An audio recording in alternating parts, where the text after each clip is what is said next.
welcome back to the IESF World Champion. We're back with some Tekken 7 action for you guys. I'm joined again by Brown Man. So next up we have a match starting in Group G. We have Slovakia versus Thailand. We're going to have Dave93 versus Uncle Ben from Thailand. So there's been an error with, there's been a mix-up with the name. It will show Jun, but his gamer tag is actually Uncle Ben, and he's one of the top players from Thailand. He plays Geese and Negan as mains, along with a few other characters. So Thailand is a country where a lot of the players here have actually just come from, because that's where the Tekken World Tour Finals was held in Bangkok. A lot of players, had their chance to qualify for that tournament throughout the year. So we're going to be seeing a lot of players coming off of a performance at that tournament, Yeah, Thailand really in the news last few weeks at least. So Tekken World Tour Finals was last week, and then Book went and won the Sea Games. Yes, SEA Games. Yep. So that was really well done, because he was pretty hot at the finals, but just couldn't make it as far as he wanted to. But then he's like, all right, I still got this heat. I'm gonna take it to the SEA Games, and he did really well. So yeah, and second and third were both Philippines. So that's pretty good. It's a pretty good tournament. And as we were saying, Geese and Negan are Uncle Ben's main characters. I'm not too familiar with Dave93 and who he plays, but I'm curious to see who he brings out and how he deals with Negan and Geese, because those two characters, if you're unfamiliar with the matchup, there's some things that are going to mess with you. Oh yeah. Some things like Geese's strings, repeatedly being in your face, being forced to guess if you're not sure about the high or when to duck and something like that. And then there's Negan with the unparryable lows, the stance transitions, the plus frames and whatnot. He has one of the best abusable mids in neutral with that back 1+2. And we should be getting straight underway into the matchup, just sorting out something for Uncle Ben. So as we were mentioning earlier, Book, one of the top players, he is the top player in Thailand from what most people would say, did well at SEA Games over the weekend, but he's not here to represent Thailand.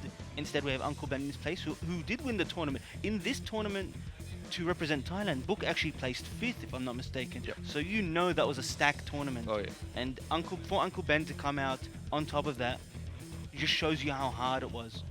And Thailand, the scene isn't that big, but the level is pretty good.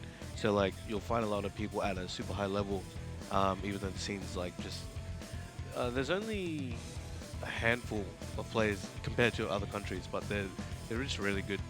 They train together really hard, and they just keep lifting each other up. It's more of a quality over quantity thing. Yeah, definitely. Doing pretty well. And I'm sure they leveled up even more after the TWT finals, getting all that experience with all these different players and different styles. Okay, so I wonder, Slovakia, I don't know much about this scene at all. Like, I'm not sure how big it is, how many people are there, but they've got a guy here, and I guess he's representing them. We'll see how he does. So once again, we are in Group G. After this, we've got Group H coming up for you guys. But right now, we're going to stick here with another Lars pick. What is going on? Like, is there like some sort of auto Lars pick? There's more Lars picks in this tournament that I saw throughout the entire Tekken World Tour. Like every Lars player in the world is in this room right now. And Uncle Ben actually going with the Shaheen pick. Oh, that's interesting. Alright, that's not one I expected. I knew he had a Shaheen, but I didn't think he'd be playing him in the Look at tournament. these instant slides. Super smooth. Nice hop kick, quick punish there. Max damage combo, will he get him to the wall? Goes for the max damage ender. Style, he's ready to go right now. 70 plus damage from hop kick, I mean, I'll take it any day. That was a sick backdash. Oh, he ducked it as well, just didn't get the right input, but still good effort. Dave93 trying to make his way back in. Wow. Down 3 to end the round. Uncle Ben looking scary right now. There's that down back 4. He's shown that he likes to use that move, trying to get a count hit and trying to abuse those plus frames on that low. There it is again. Entry mix up. Trying to get that count hit launch, a slide. This slide's come out of nowhere. He's going for the 2 option once again. Woo! That setup was very, very interesting.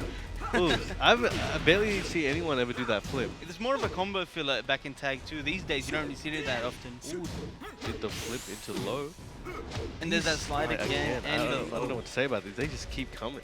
For those who don't know, I don't want to say it's guaranteed, but that 4 after the slide is not actually guaranteed, because you can forward roll, but it's not 100% consistent. So it's just a mix-up, but most people just kind of take the lesser damage. Yes, because you can get refloated into a combo if you forward roll. There's that running 3, gets the damage on the board. Goes for the back rush. Move was made safe just recently in the most recent update. A couple days ago. Yep, nice duck there by Uncle Ben. Into the sidestep. Ooh, dashes out. I feel like most of the damage he's gotten on board has been because of a big risk, and that down back 4 is one of those things that he's, you know, willing to throw out there. Big risk, not the most reward, but it's something. Oh, that should be it. That's unfortunate. Let's drop the combo. Dave 93, not doing bad at all. Like, just getting a bit unlucky with a lot of things. Just having trouble, I think, keeping up with the pace that Uncle Ben's going at. And it is pretty tricky. Well, let's see if he can take it back. But those down back 4s are coming out in mass, and they were hitting most of the time. That was something to note, that the down back 4s, they weren't, even though they were hitting, they weren't really forcing Uncle Ben to duck. Yeah. Because what if they weren't a counter hit, what was coming after them was a mid or like a frame trap or trying to bait a counter hit or something like that. If he was just blocking, if he was just holding back, you know, he's good. You just wait there.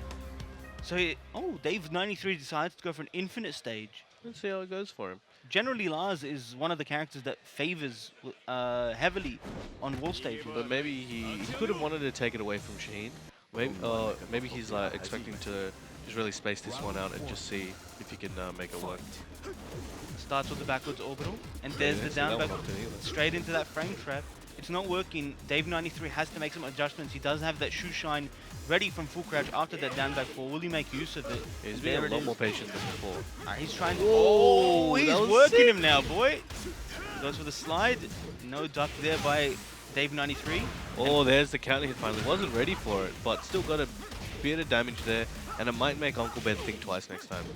Maybe he'll duck. Uncle Ben does have rage. Shaheen's rage drive, very strong. Wasn't there fast enough. Nice! Woo!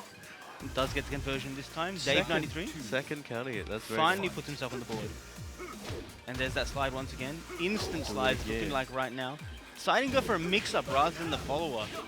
Gets the 10-frame punish. And another slide. Absolutely no respect. Just sliding on this man. Madman.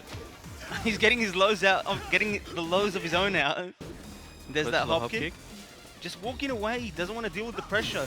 Goes for the down 3 into the plus frames. Counter hit. 2-3 to close out the round. Alright, even on rounds, but Uncle Ben is 1 game ahead, so it's pretty dangerous for... Wow. Starts it off with the last classic. I mean, he saw he was doing lows. He just wanted to go for that big up forward 3. Maybe make him scared to do those lows, because right now he's having trouble dealing with them. But, you know, Uncle Ben not having any of that. Waiting for that lightning screw, getting the punish.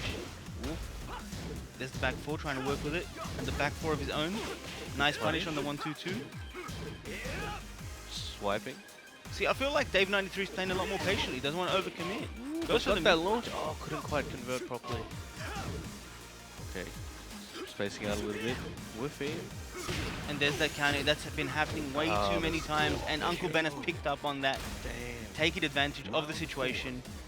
Alright, Uncle Ben on set point right now. And there's that counter. Will he convert into a full combo? There it is, sliding off axis. Will still get big damage.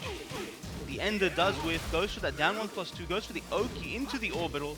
A lot of things in this set are being taken from Dave 93 due to axis. He's missing a lot of things. Oh, runs up, goes to the low. We're going to see a comeback from Dave. And he does have rage.